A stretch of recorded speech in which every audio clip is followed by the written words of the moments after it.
ডিসেম্বরেও কাঙ্ক্ষিত মাত্রায় রাজস্ব আদায় করতে পারেনি জাতীয় রাজস্ব বোর্ড এনবিআর। এতে চলতি অর্থবছরের প্রথম ৬ মাসে আগের অর্থবছরের একই সময়ের চেয়ে আদায় কমেছে ০.৯৯%। আর লক্ষ্যমাত্রার চেয়ে রাজস্ব আদায় কম প্রায় ৫৮,০০০ কোটি টাকা।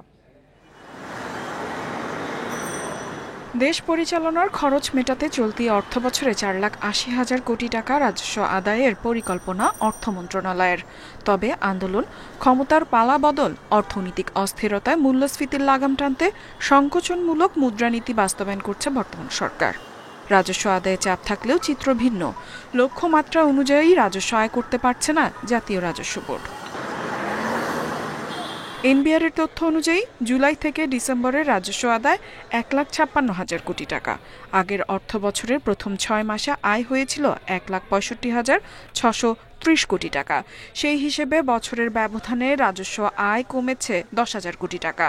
জুলাই আগস্টের আন্দোলন ও রাজনৈতিক অস্থিরতায় ব্যবসা বাণিজ্য বাধাগ্রস্ত হয়, যার প্রভাব পড়েছে রাজস্ব আদায়ে। অর্থবছরের ৬ মাসে আমদানি, ভ্যাট, আয়কর এই ৩ খাতের কোনোটিতেই লক্ষ্য পূরণ হয়নি। সবচেয়ে বেশি ঘাটতি আয়কর খাতে। এ খাতে রাজস্ব আয়ের লক্ষ্য ছিল ৭৬,০৬৭ কোটি টাকা, বিপরীতে আদায় হয়েছে ৫২,১৬২ কোটি টাকা। এদিকে আইএমএফ $৪৭০ কোটি চলমান ঋণ কর্মসূচির আওতায় এনবিআরকে নানা ধরনের শর্ত দিয়েছে, যার মধ্যে অন্যতম প্রধান লক্ষ্য হলো রাজস্ব আয় বাড়ানো। বাকি শর্তগুলো পূরণের অগ্রগতি থাকলেও রাজস্ব আদায়ের লক্ষ্য অর্জন করতে পারছে না এনবিআর। ইফাত আরা, ইন্ডিপেন্ডেন্ট নিউজ।